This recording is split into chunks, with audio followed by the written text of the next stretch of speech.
इनसे मिलिए, ये है चिंतामणि कुंडू। ये छोटे से छोटे हर एक चीज को लेके हमेशा बहुत ज्यादा वरीड रहते थे। सबकॉन्शियसली ये सोचते थे कि एनफ वरी करके शायद वो उनके साथ कुछ बुरा होने से रोक सकते हैं, लेकिन फैक्ट ये था कुछ बुरा होने से रोकने के बदले उल्टा वरी इनके सेहत के ऊपर बहुत ज़्यादा नेगेटिव इफेक्ट कर रही थी। बहुत ज़्यादा वरी करने की वजह से इनके अंदर कॉन्टिन्यूसली हाई एंजाइटी फीलिंग पैदा हो रही थी, जिससे दिन ब दिन वो फिजिकली और भी बीमार हो रहे थे। क्रॉनिक वरिंग उनके lifestyle, sleep, relationship, even job performance में भी बहुत ज़्यादा इफेक्ट कर रही थी। फिर कुछ दिन बाद ये हमेशा बहुत ज़्यादा वरीड रहने की प्रॉब्लम से रिलीफ पाने के लिए चिंतामणि ने सिगरेट, शराब, ड्रग्स, इन सब चीज़ों का सहारा लेना शुरू कर दिया, जो कि बिल्कुल ही एक गलत तरीका था। फिर एक दिन उनके एक दोस्त ने उनको डेल कार्नेगी की book how to stop worrying and start living पढ़ने के लिए सजेस्ट किया, और चिंतामणि को इस बुक में से वरी से सही तरीके से लड़ने के लिए कुछ कमाल के स्मार्ट आइडियाज़ मिले। इनमें से पहला स्मार्ट आइडिया था कीप योरसेल्फ बिजी। चिंतामणि को इस बुक से पता चला कि human brain at A time दो अलग चीज़ों के बारे में नहीं सोच सकता। मेसी के बारे में सोचते वक्त एट ए टाइम कोई रोनाल्डो के बारे में एक साथ नहीं सोच सकता।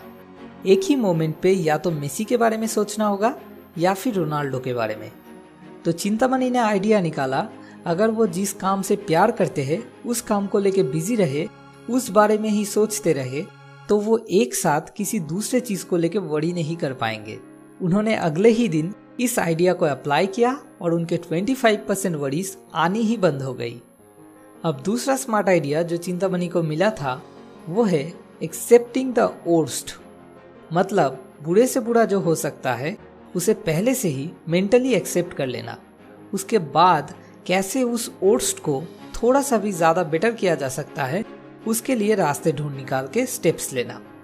तो एक दिन ऐसा हुआ, अगले दिन सुबह चिंतामणि को बहुत लोगों के सामने एक स्पीच देना था और वो इसको लेके बहुत ज़्यादा वरी कर रहे थे।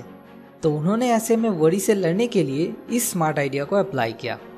चिंतामणि ने सोचा कि बुरे से बुरा क्या हो सकता है, शायद वो स्पीच देते देते बीच में अटक जाएंगे तो उससे उन्हें फांसी तो नहीं लग जाएगा। ज़्यादा से ज़्यादा कोई एक बंदा होगा जो अपने मन में उनको बेवकूफ़ कहेगा।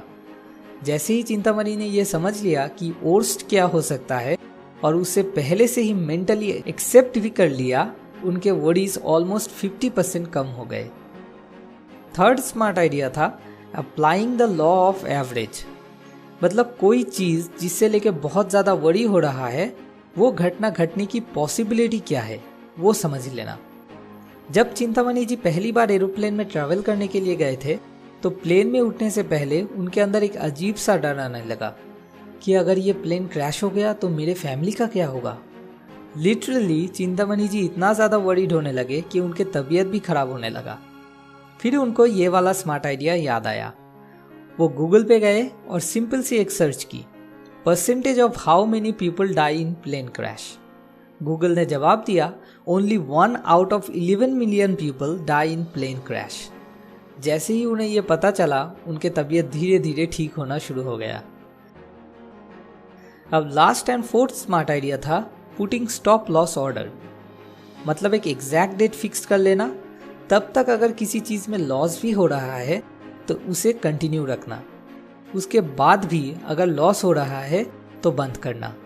पहले जब भी चिंतामणि जी कुछ नया करने जाते थे उन्हें बहुत फिक्र होता था कि अगर इसमें उनका कुछ लॉस हो गया तो तब क्या होगा, और ये सब सोच के वो ज़्यादातर नए काम को शुरू ही नहीं कर पाते थे। लेकिन इस फोर्थ स्मार्ट आइडिया को अप्लाई करके उन्होंने अपने इस प्रॉब्लम का सल्यूशन निकाल लिया। अब जब भी कुछ नया करने से पहले उन्हें लॉस होने का डाउट होने लगता है, वो एक ऐसे एग्जैक्ट डेट को माइंड में फिक्स कर लेते हैं जब तक अगर लॉस भी होंगे तो वो अफोर्ड कर पाएंगे, और उस दिन तक बिना प्रॉफिट या लॉस पे ध्यान दिए बस उस काम को ध्यान से करते रहते हैं, और फिर उस डेट के आने के बाद जाके एनालाइज करते हैं कि उन्हें अल्टीमेटली लॉस हुआ या प्रॉफिट, और फिर उस हिसाब से डिसीजन लेते हैं। डेल कार्नेगी की book how to stop worrying and start living से इन स्मार्ट आइडियाज़ को सीखने के बाद चिंतामणि जी भी धीरे धीरे खुश मनी में बदल गए।